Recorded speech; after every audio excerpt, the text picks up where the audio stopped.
January 9th, 1945, somewhere between Bastogne and Houffalize. A German fuel convoy, 23 trucks, 40,000 gallons, creeps through the fog, the last lifeline for a dying Panzer army. And 18 miles away, an American sergeant misses a turn. That mistake puts 12 men on a ridge overlooking the single convoy Germany cannot afford to lose. What happens next isn't tactics, it's audacity. One squad, one bluff, and a fuel shortage so desperate, the Wehrmacht collapses at the sight of an ambush that barely exists. January 9, 1945. Somewhere along the fog-choked roads between Bastogne and Houffalize, the sound of diesel engines broke the pre-dawn stillness. The convoy rumbled forward through the frozen Ardennes, 23 Wehrmacht fuel trucks carrying approximately 40,000 gallons of precious gasoline, enough to sustain an entire Panzer division's operational thrust for 72 hours. The drivers, mostly older Lanzer, pulled from rear echelon depot duties, hunched against their steering wheels as frost accumulated on windshields faster than their defrosters could clear it. They had been traveling since midnight, ordered to reach the remnants of the 5th Panzer Army's assembly points before first light. None of them knew that 18 miles to the northwest, a single American sergeant named Edward R. Mitchell had just made a navigational error that would transform him from an anonymous squad leader into the inadvertent architect of a tactical windfall. By early January 1945, the German winter offensive that history would remember as the Battle of the Bulge had already passed its operational zenith. What began on December 16th as Hitler's desperate gamble to split the Allied armies and recapture Antwerp had devolved into a slow-motion catastrophe of overextension and fuel starvation. The Wehrmacht's initial success, the rupture of the American 8th Corps front, the encirclement of Bastogne, the penetration of 60 miles into Allied-held territory, had consumed petroleum reserves that Germany's collapsing synthetic fuel industry could not replace. By the first week of January, German armored formations that had begun the offensive with partial fuel loads were now conducting operations on vapors and requisitioned civilian stocks. Staff officers at Army Group B headquarters calculated that their remaining mobile units possessed between 15 and 25% of required fuel levels. Every gallon had become a strategic asset, every convoy route a lifeline, every delivery schedule a matter of operational survival. The American forces grinding eastward into the Bulge's flanks understood this arithmetic. Intelligence summaries from 1st Army headquarters noted increasing reports of abandoned German vehicles, of armor attacked not by American fire but by empty fuel tanks, of Panthers and Tigers left smoking not from shell strikes but from their own crews' demolition charges. The shortening of German supply lines as Allied pressure compressed the salient should have eased logistical strain, but the relentless tactical bombing of road networks and the chronic shortage of transport vehicles meant that even retreating Wehrmacht units struggled to maintain fuel flow. It was into this context of progressive strangulation that the January 9th convoy had departed, one of dozens attempting to sustain a defense that consumed resources faster than the Reich could deliver them. Sergeant Mitchell, for his part, had spent the previous 36 hours executing considerably more routine duties. His squad, 12 men from Company K, 334th Infantry Regiment, 84th Infantry Division, had been tasked with establishing observation posts along secondary roads feeding into the division's area of operations. The 84th, known as the Rail Splitters, had entered combat for the first time in early November during the grinding Geilenkirchen operations along the German frontier. By late December, still absorbing the lessons that separated living veterans from dead replacements, the division had been rushed southward to help contain the German breakthrough. Mitchell's unit spent the first days of January conducting the unglamorous labor that consumed most infantrymen's war, digging fighting positions in frozen ground, rotating guard shifts in temperatures that plunged to -15 Fahrenheit, heating ration tins over cigarette lighter flames, and maintaining observation over empty crossroads. The assignment for January 8th had seemed equally mundane. Mitchell received orders to lead his squad 4 miles east to a junction designated on their map as coordinate X287, establish an observation post overlooking the crossroads, and report any enemy movement via SCR 536 handy-talkie radio. The mission required a 6-hour shift, after which another squad would arrive for relief. Mitchell studied his map under the canvas hood of a command jeep, traced the designated route with a gloved finger still stiff from cold, and committed the turns to memory. The route appeared straightforward.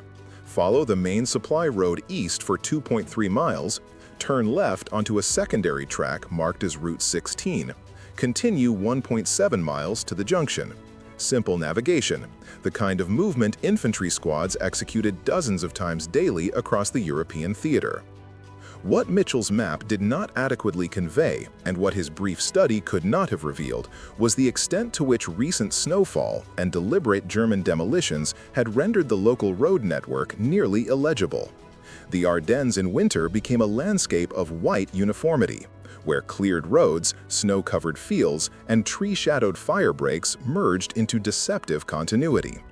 The Wehrmacht's engineers, executing textbook rearguard doctrine, had demolished bridges, felled trees across intersections, and removed road signs to complicate Allied pursuit. American combat engineers worked constantly to clear routes and erect new directional markers. But in the chaos of mobile operations, signage rarely kept pace with tactical movement. Entire battalions occasionally discovered they had marched along routes their maps designated as impassable. Supply convoys routinely arrived at destinations only after consulting local civilians or backtracking from dead ends. Mitchell's squad departed their assembly area at 0430 hours, moving in tactical column through darkness barely diluted by a cloud-obscured moon. The men maintained intervals of 5 yards between soldiers, a spacing that balanced unit cohesion against vulnerability to artillery. Their breath condensed in small clouds that hung briefly in the still air before dissipating. The M1 Garand rifles slung over their shoulders had been wrapped in strips of burlap to prevent metal-on-metal noise, a lesson learned from earlier patrols where the click of a rifle sling against a canteen had drawn German fire. They moved in the silence particular to infantry under tactical conditions, not the absence of sound, but its careful management, each footfall placed with consideration, each cough suppressed, each whispered word rationed. The first 2 miles proceeded without incident. Mitchell navigated by compass bearing and the occasional consultation of his map, shielding his flashlight's red-filtered beam with his body.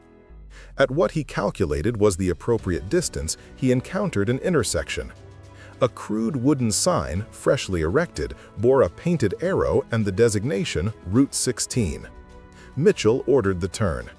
The squad filed left onto what appeared to be a secondary road, its surface rough but passable, its shoulders lined with the skeletal remains of artillery-shattered trees. They continued for approximately 20 minutes before Mitchell recognized that something was wrong. The terrain features did not match his map's contours. The expected crossroads failed to materialize. The forest pressed closer than his chart indicated. Mitchell halted the squad and attempted to radio for clarification, but the SCR 536's temperamental performance in cold weather yielded only static. He gathered his assistant squad leader and the squad's BAR man for a hasty conference, spreading the map across a fallen log and studying it by dim red light. After several minutes of discussion conducted in whispers, they reached consensus. They had somehow deviated from the planned route. The question was whether to backtrack or continue forward in hope of intersecting a recognizable landmark. Mitchell chose continuation, reasoning that retracing their steps would consume time and that the terrain ahead might offer clearer orientation points. It was a decision born not of tactical brilliance, but of simple infantry pragmatism. When uncertain of your location, keep moving until you find something you recognize. The squad pressed deeper into the forest as dawn approached. The darkness gradually attenuated into the gray half-light that preceded sunrise, revealing landscape details previously hidden.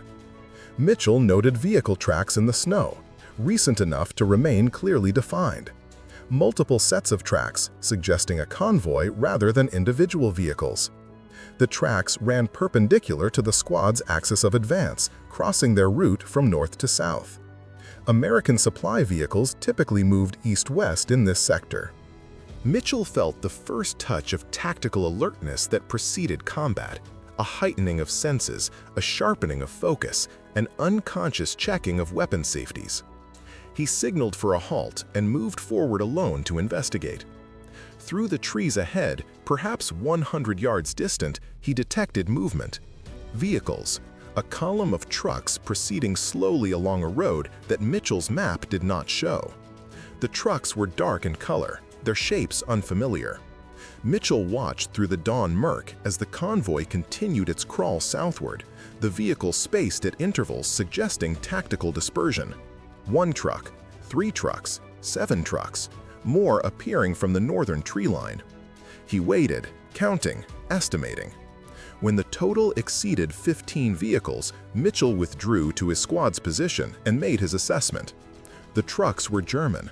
The convoy was moving through what should have been American-controlled territory, and Mitchell's navigation error had positioned his 12-man squad directly adjacent to an enemy force of unknown size and composition. The doctrinal response was clear: observe, report, avoid contact. Mitchell's squad possessed neither the firepower nor the mission to engage a convoy of indeterminate strength. Their role was intelligence collection, not interdiction.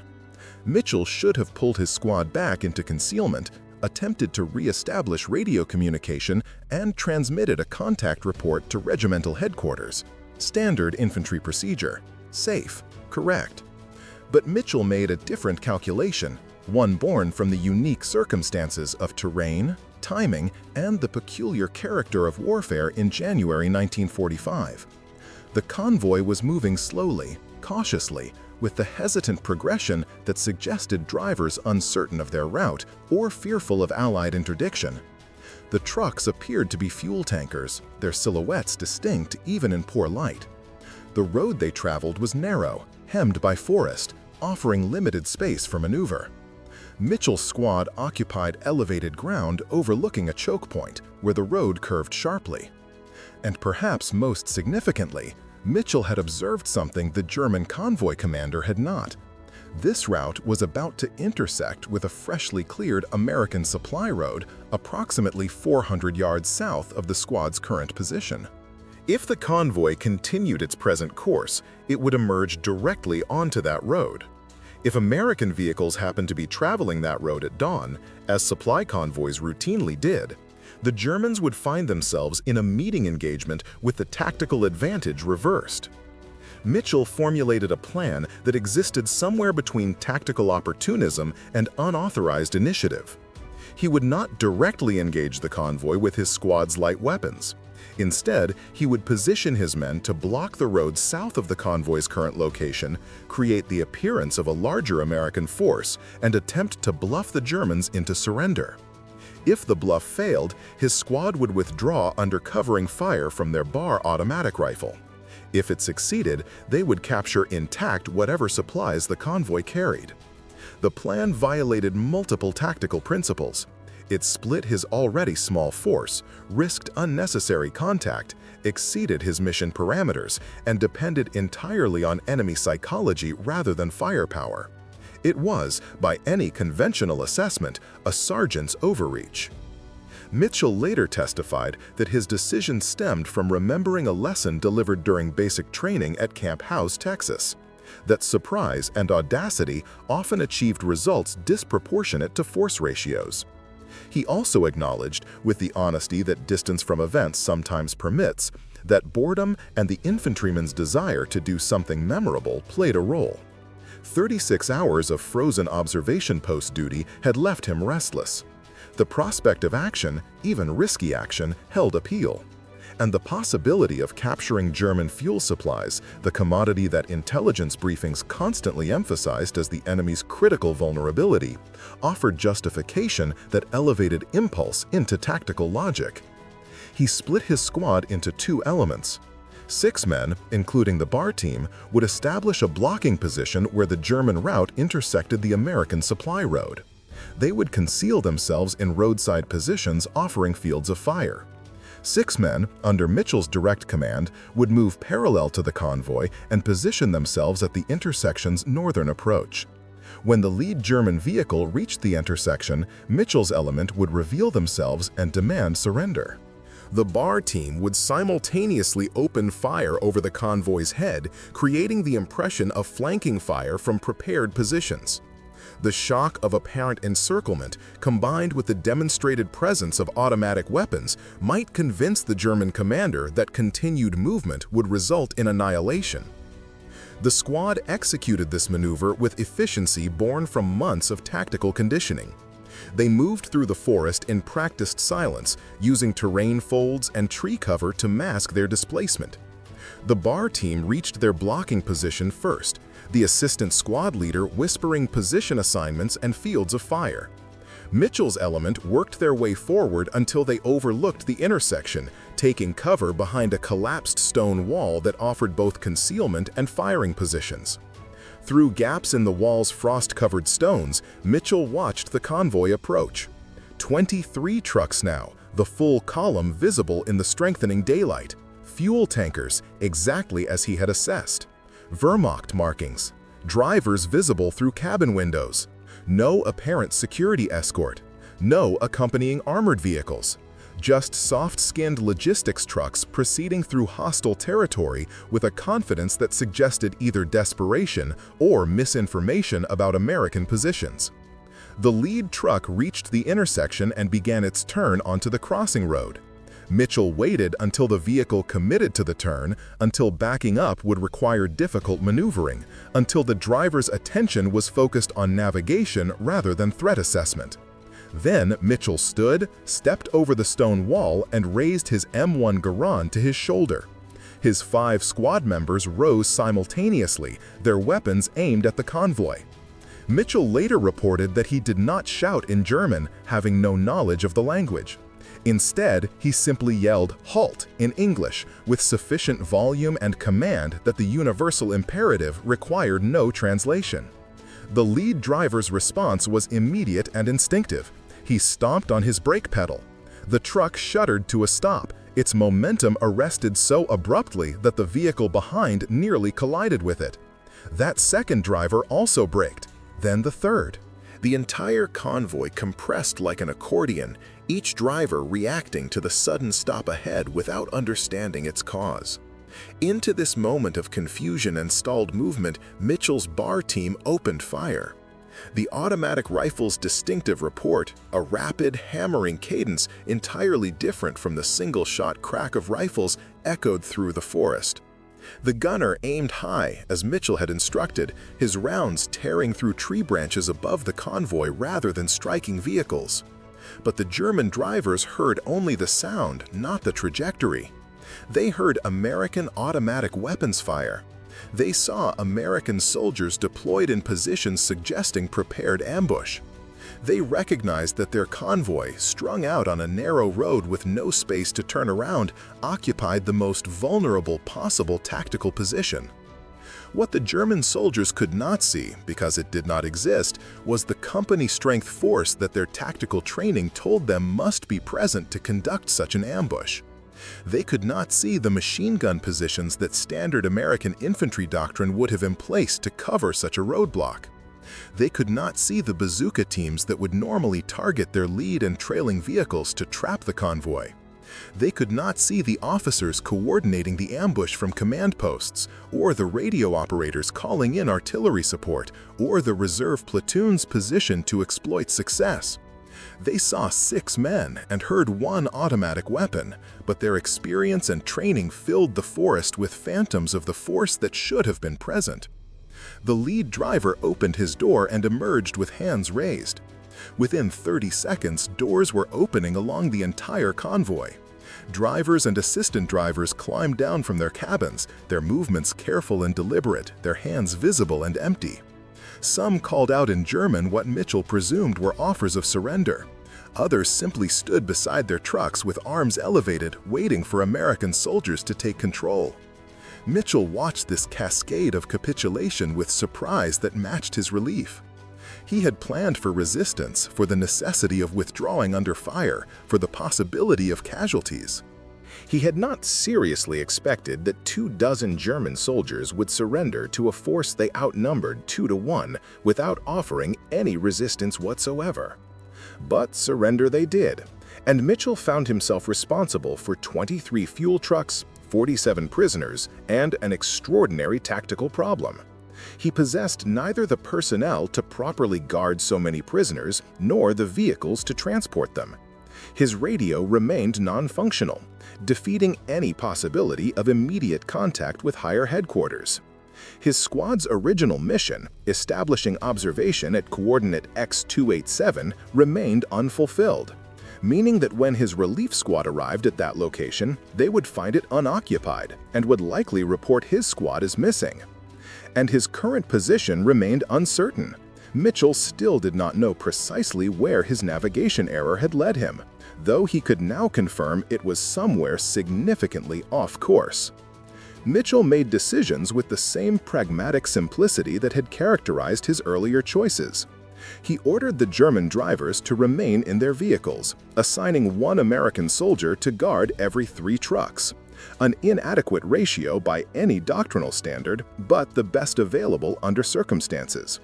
He dispatched his fastest runner, Private First Class James Kowalski, to sprint back along the route the squad had traveled, find the main supply road, locate any American unit, and report the situation. He positioned his remaining men in overwatch positions that created the continued impression of strength. And then he waited, gambling that the German prisoners' belief in overwhelming American presence would sustain their compliance long enough for actual American reinforcement to arrive. Kowalski ran. The distance back to American lines exceeded 2 miles, covered at a pace that exhaustion and uneven terrain quickly reduced from sprint to stumbling jog. He reached the main supply road after approximately 20 minutes, finding it empty of traffic. He ran westward, reasoning that American units would be concentrated in that direction. His breath coming in ragged gasps, his lungs burning from the combination of exertion and frigid air. After another 15 minutes, he encountered a military police checkpoint controlling traffic into a forward supply dump.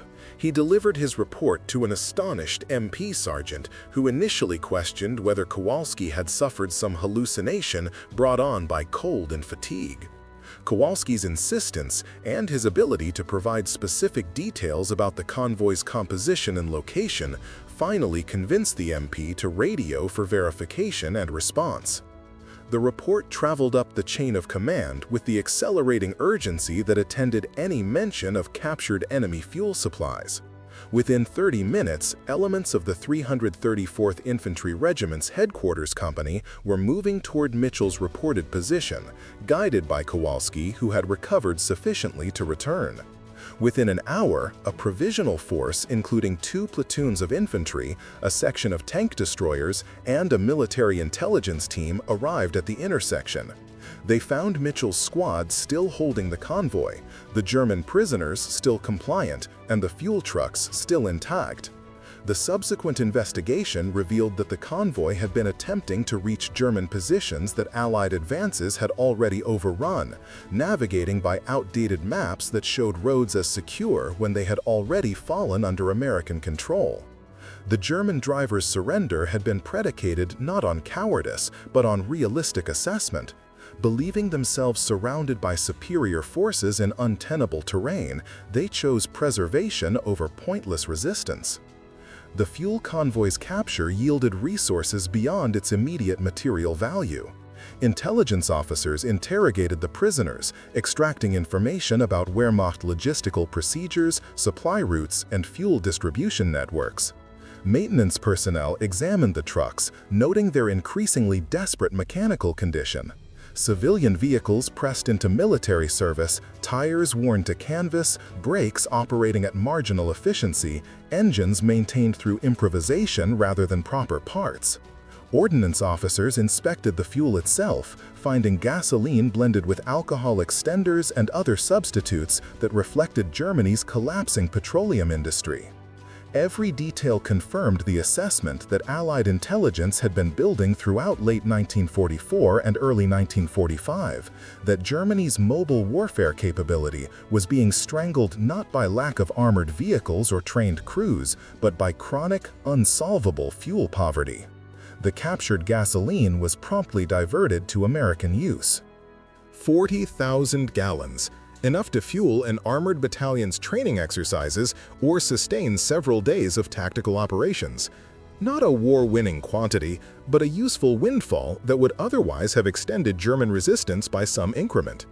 The fuel's capture also denied the Wehrmacht the tactical flexibility those gallons would have purchased, the ability to execute one more counterattack, to withdraw one more armored unit before encirclement, to sustain one more defensive position long enough for supporting forces to arrive. Modern operational analysis suggests that by early January 1945, the German forces in the Ardennes were consuming fuel faster than they received it, meaning that even small supply disruptions created cascading effects as units competed for insufficient resources. Mitchell received a Bronze Star for his actions, the citation praising his initiative and tactical judgment. His squad members received commendations. The episode became an anecdote circulated through the 84th Infantry Division, the kind of story that soldiers told to illustrate that even routine patrols could yield extraordinary outcomes. But the official recognition and the storytelling both missed something essential about what had occurred on that frozen road. That Mitchell's initiative had been equal parts calculation and accident, that his tactical judgment had depended on the enemy's misperception rather than any objective advantage, and that the entire episode had stemmed from a navigation error that violated his original mission orders. The German soldiers who surrendered that morning were processed through POW collection points, eventually transferred to camps in France or Britain or the United States, where they would spend the war's remaining months in conditions of relative comfort and safety. Their surrender meant they escaped the final, brutal months of fighting that consumed the Wehrmacht in early 1945, the progressive disintegration under Soviet offensives in the East, the steady compression under Allied pressure in the West, the final apocalyptic defense of Berlin. Some of those prisoners later testified that their capture by American forces in January saved their lives, sparing them from the far harsher fate that awaited German soldiers taken by Red Army forces or killed in the increasingly futile defensive battles of spring 1945. The fuel trucks themselves, after delivering their captured gasoline to American depots, were repainted with American markings and added to the vast vehicle pool that sustained Allied logistics. The Wehrmacht's shortage became the U.S. Army's surplus, one more small illustration of the material imbalance that ultimately decided the war's outcome.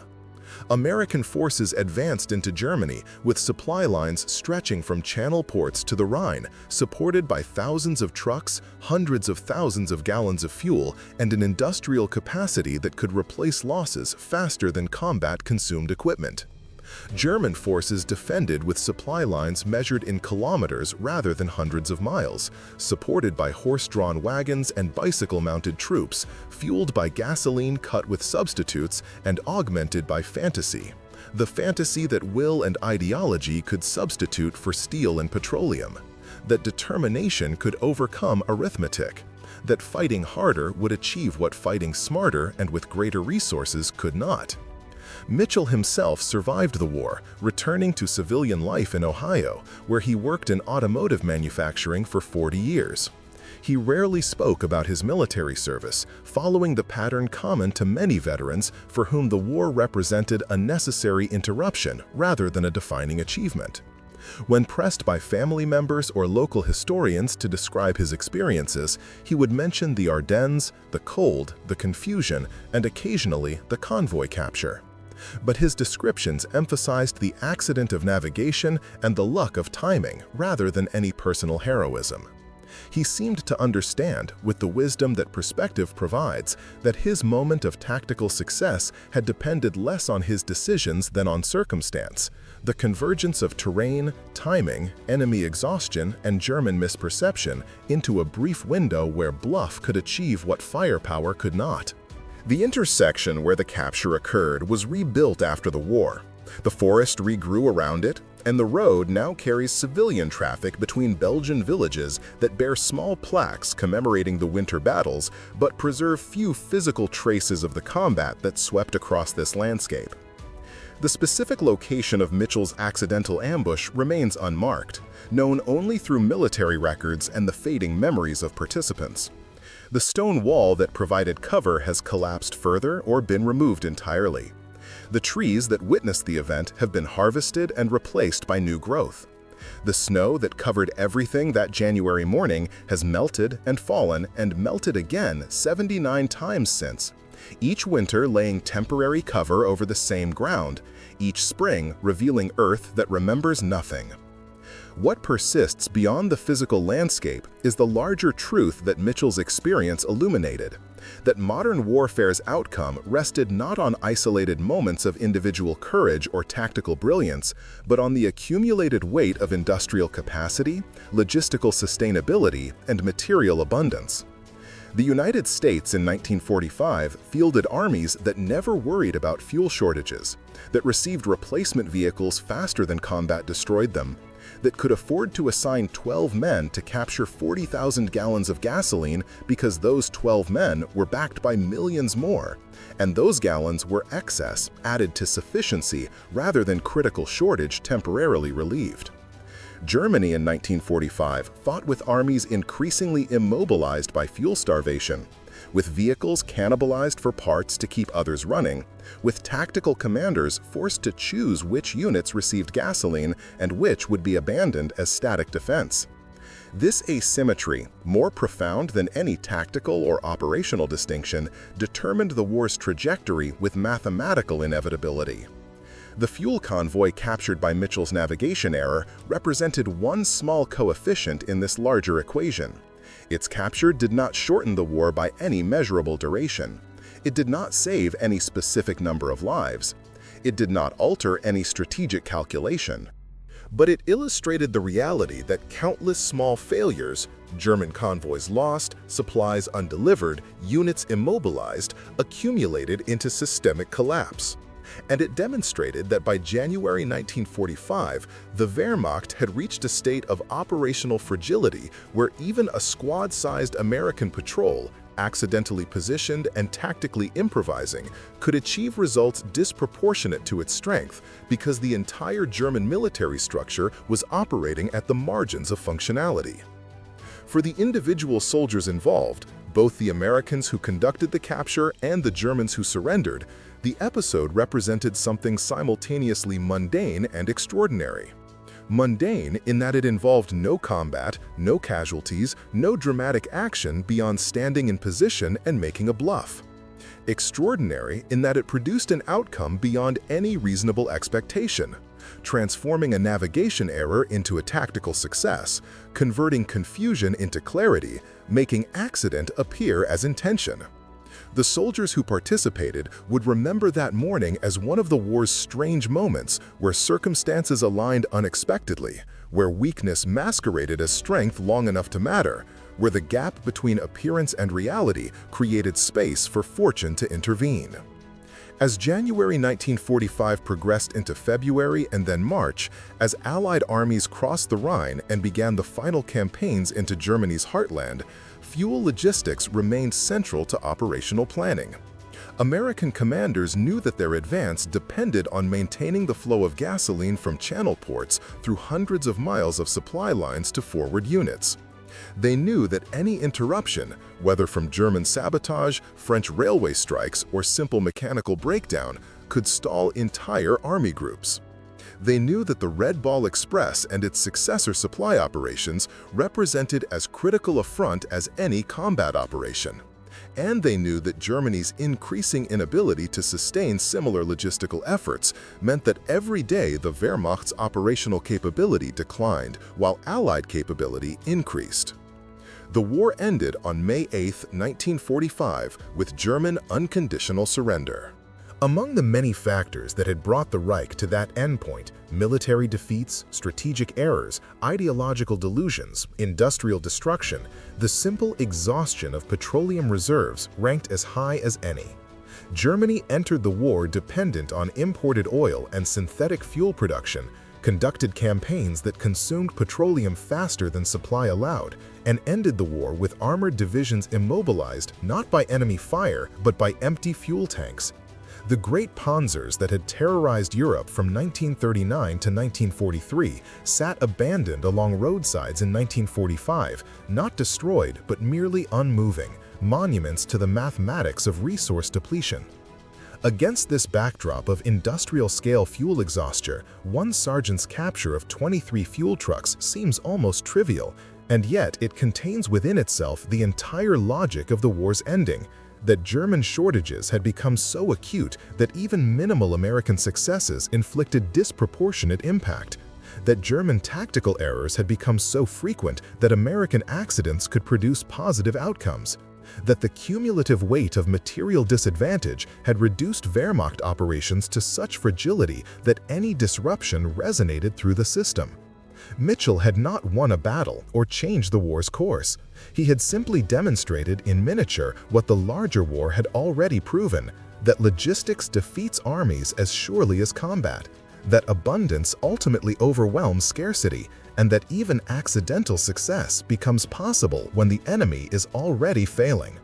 The morning of January 9, 1945, ended with Mitchell's squad consolidated with reinforcing units, with German prisoners being escorted toward collection points, with captured fuel being pumped into American trucks, and with staff officers already drafting reports about the episode. By evening, the intersection had returned to its previous obscurity, just another anonymous crossroads in a landscape crosshatched by thousands of anonymous roads. The war continued its grinding progress. Other patrols conducted other missions. Other convoys traveled other roads. The Ardennes offensive collapsed completely within 2 weeks. The Wehrmacht withdrew to defensive lines inside Germany, and the final campaigns of destruction and liberation proceeded toward their inevitable conclusion. But for one morning, on one frozen road, 12 American soldiers held a position they had reached by mistake, bluffed an enemy force into surrender through audacity and misperception, and captured fuel that represented everything their enemy lacked and everything their own army took for granted. The capacity to move, to maneuver, to operate beyond the radius of empty fuel tanks. That capacity, multiplied across millions of soldiers and thousands of vehicles and hundreds of thousands of gallons of gasoline, carried the Allied armies forward through the spring of 1945 until they met Soviet forces at the Elbe and accepted Germany's surrender in a schoolhouse in Reims. The fuel trucks traveled only a few more miles before reaching American depots. The gasoline burned in American engines that spring, converted from chemical energy into mechanical motion, into the forward progress of armies, into the compression of German-held territory, into the final destruction of the regime that had begun this war. And somewhere in that fuel, mixed among 40,000 gallons, were the molecules that would have powered German vehicles in German operations, extending German resistance by some unmeasurable increment of time. Instead, those molecules powered the engines of liberation, carrying forward the armies that brought not ideology but exhaustion, not fanaticism but industrial reality, not the fantasy of triumph through will, but the certainty of victory through supply. In this transformation, from German fuel to American fuel, from enemy resource to Allied advantage, from potential extension of war to acceleration of ending, the convoy's capture achieved its truest significance, not as tactical drama or individual heroism, but as molecular illustration of the war's fundamental nature, that wars are fought not just by soldiers, but by the industries that equip them, the supply networks that sustain them, and the resources that enable their movement. That shortage becomes defeat as surely as battlefield loss, that the ability to deliver 40,000 gallons matters as much as the ability to fire 40,000 rounds. And that, sometimes, in war's strange arithmetic, An accidental shortcut captures not just trucks and fuel, but the entire logic of why democracies, for all their inefficiencies and debates and messy compromises, could mobilize resources that tyrannies, for all their proclaimed efficiency and unity and claimed superiority, ultimately could not match. The fog lifted that morning as the sun rose higher. The roads dried. The prisoners marched west. The fuel flowed into American tanks. And a sergeant from Ohio returned to his squad's routine duties, having experienced his war's single moment of consequential accident, never to be repeated but never forgotten. A morning when navigation error became tactical success, when 12 men held position against 24, when empty hands captured full trucks, and when the vast machinery of industrial warfare revealed itself in the surrender of a single convoy on a single road in a forest that would forget everything except the cold.